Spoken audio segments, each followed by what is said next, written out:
হরে কৃষ্ণ, জয় ছিল Prabhupada. Salted bread, তৃতীয় অধ্যায়, সঠিক সময়ে সিদ্ধান্ত। সর্বপ্রকার ধর্ম পরিত্যাগ করে কেবল আমার শরণাগত হও, আমি তোমাকে সমস্ত পাপ থেকে মুক্ত করব। তুমি শোক করো না। শ্রীমদ্ ভগবদ গীতা 18 অধ্যায় 66 নম্বর শ্লোক।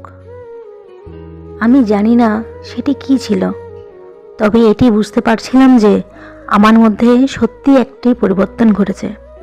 ইরেভান থেকে ম্যাগ্রি যাওয়ার পথে আমি ভাবছিলাম কি করব। আমি এই সমস্ত লোককে হৃদয় থেকে ভালোবেসে ফেলেছি, কিন্তু সেই সাথে এখনও নেশার প্রতি আকর্ষণও রয়ে গেছে। আমি ভাবছিলাম নেশা ছাড়া কীভাবে বেঁচে থাকা সম্ভব। তারা যা কিছু বলেছে সব কিছুই আমার জন্য গ্রহণযোগ্য ও যথাযোগ্য মনে হচ্ছিল, কিন্তু ওই একটি ব্যাপারে আমার যত সব আপত্তি বা সমস্যা।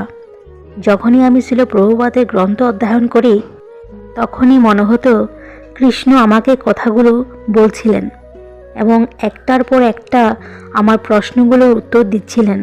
কিন্তু আমার প্রশ্ন করার দরকার আমার বিশ্বাসকে, যে নেশা গ্রহণের উপকারিতা কতটুকু। আমার জাগতিক বন্ধুরা আমাকে কি ভাববে? তারা যদি শুনে আমি নেশা ছেড়ে দিয়েছি, তাতে ওরা হাসাহাসি করবে। অন্ততপক্ষে তারা খুব আশ্চর্য হবে এবং আমার সাথে তারা আর সম্পর্ক রাখবে না। আমার পরিবার এবং আত্মীয়রা এটিকে কিভাবে গ্রহণ করবে? সমস্ত প্রশ্ন আমার মনে একটার পর একটা ঘুরপাক খাচ্ছিল এবং তাতে আমি খুব হতাশ হয়ে পড়েছিলাম। ইরেভান থেকে ম্যাগ্রি আসার পথে এই ভাবনাগুলো এতটাই প্রবল হয়ে উঠেছিল যে আমি ভেতরে ভেতরে এমনভাবে চিৎকার করছিলাম যে মনে হচ্ছিল পাশের সৈনিকও সেটা শুনতে পাচ্ছিল। যাই হোক, যেই মাত্র আমি বাসার দরজা খুলে প্রবেশ করি, তখন দেখতে পেলাম আমার মা বসে আছে আর কান্না করছে। আমাকে দেখার পর তিনি খুব খুশি হয়েছিলেন, কিন্তু বুঝতে পারছিলাম না কেন তিনি কান্না করছিলেন। আমি মাকে আলতোভাবে জড়িয়ে ধরে জিজ্ঞেস করলাম, কি হয়েছে? উত্তর দিলেন, ধন্যবাদ তোমাকে। কি জন্য মা? তুমি তো জানো কি জন্য। দয়া করে আমাকে বলো কি হয়েছে মা? তেমন কিছু না। আমাদের বাসায় ক্যাজিবিকে পাঠানোর জন্য তোমাকে ধন্যবাদ। আমাদের পরিবারের 7 প্রজন্ম ধরে পুলিশ কখনো আমাদের ঘরের দুয়ার মারায়নি, আর আজকে তোমার জন্য সেটা হলো, সেজন্য তোমাকে ধন্যবাদ। আমি এসবের কিছু জানি না মা, এসব তুমি কি বলছো? মা বললেন, তারাই এসে বাসায় কি যেন খোঁজ করলো। তারা সব জায়গায় তন্ন তন্ন করে খুঁজেছে। তারা বলল তুমি একটি বিপজ্জনক সংঘের সদস্য, যেটি CIA এর অধীনে কাজ করছে। তারা সতর্ক করে দিল, যদি তুমি তা না ছাড়ো তবে তারা তোমাকে জেলে ঢুকাবে। মা, এটা বাড়াবাড়ি। তারা কি খোঁজ করছিল? মা বললেন, আমি ঠিক জানি না, কিন্তু কিছু ধর্মীয় বা অবৈধ বইপত্র এ ধরনের কিছু হতে পারে।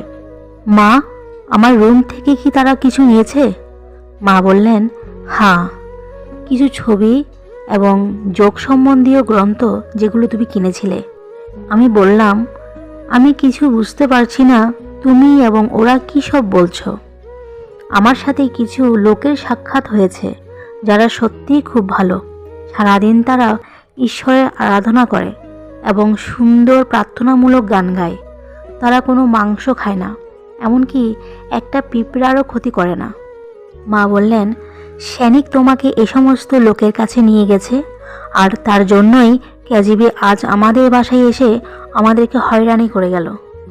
আমি বললাম, না মা, তারা মোটেই কোনো বিপজ্জনক লোক নয়। তারা খুবই ভালো। তারা এমনকি নেশার বিরুদ্ধে কাজ করছে এবং নিজেরা কোনো নেশা গ্রহণ করে না। এমনকি আমিও ভাবছি নেশা ছেড়ে দেব। তা শুনে আমার মায়ের মুখ পাল্টে গেল এবং এমনকি তিনি মুহূর্তের মধ্যে কান্না থামিয়ে দিলেন। আমার পুরো পরিবার শত চেষ্টা করেও যাকে নেশা নেওয়ার থেকে দূরে সরাতে পারিনি, সেই এখন বলছে নেশা ছেড়ে দেবে। তাহলে তুমি আর নেশা সেবন করছো না? তিনি জিজ্ঞেস করলেন। হ্যাঁ, তারা ব্যাখ্যা করেছিল যে কৃষ্ণ তার ভক্তদের নেশা গ্রহণ অনুমোদন করে না। সেটি শোনার পর আমার নেশা যা ছিল সব টয়লেটে ফেলে দিয়েছি। মা বললেন, কে কৃষ্ণ? আমি বললাম, কৃষ্ণ হলেন পরমেশ্বর ভগবান। মা বললেন, আমি তার নাম কখনো শুনিনি এবং আমি পুনরায় তার নাম শুনতে চাই না। আমি যাকে চিনি তিনি হলেন যিশু, আর এতেই যথেষ্ট। আমি বললাম, হ্যাঁ, কৃষ্ণ হলেন যিশুর পিতা। যেমনটি যিশু বাইবেলে বলেছেন, আমি এবং আমার পিতা এক। তিনি কৃষ্ণকে নির্দেশ করেছিলেন, কৃষ্ণ হলেন পিতা।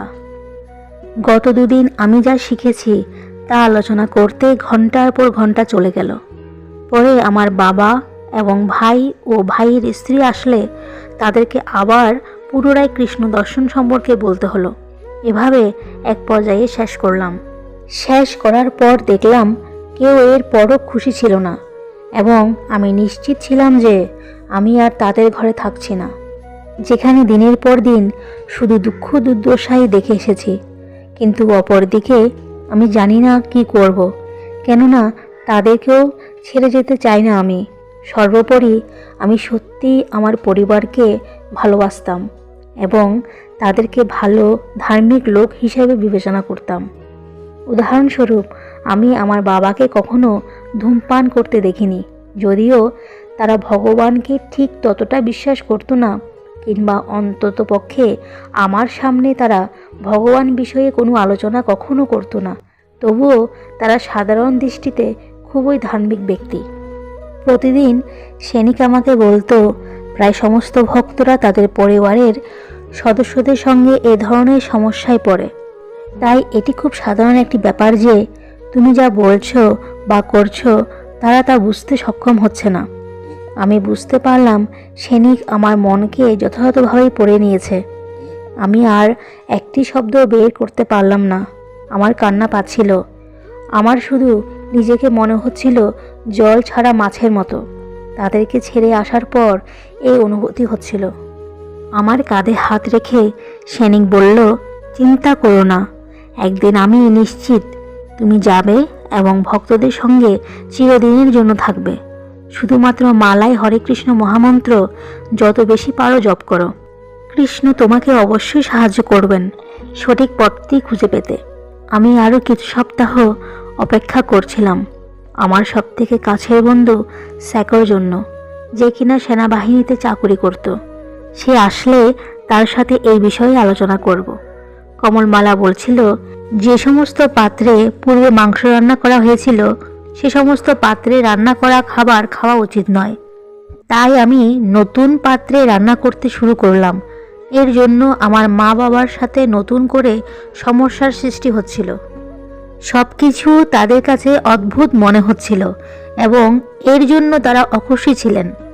আমার বাবা অখুশি ছিলেন আমি তাদের সঙ্গে বসে তাদের রান্না করা খাবার খাচ্ছি না। মাঝে মাঝে আমাকে উপবাস থাকতে হতো, কেননা যা রান্না করা হতো সেগুলো খাওয়া যেত না। বিশেষত এরকম নতুন খাবার রান্নার ক্ষেত্রে আমি ততটা ভালো রাঁধুনি ছিলাম না। হরে কৃষ্ণা, জয় শ্রীল প্রভুপাদ।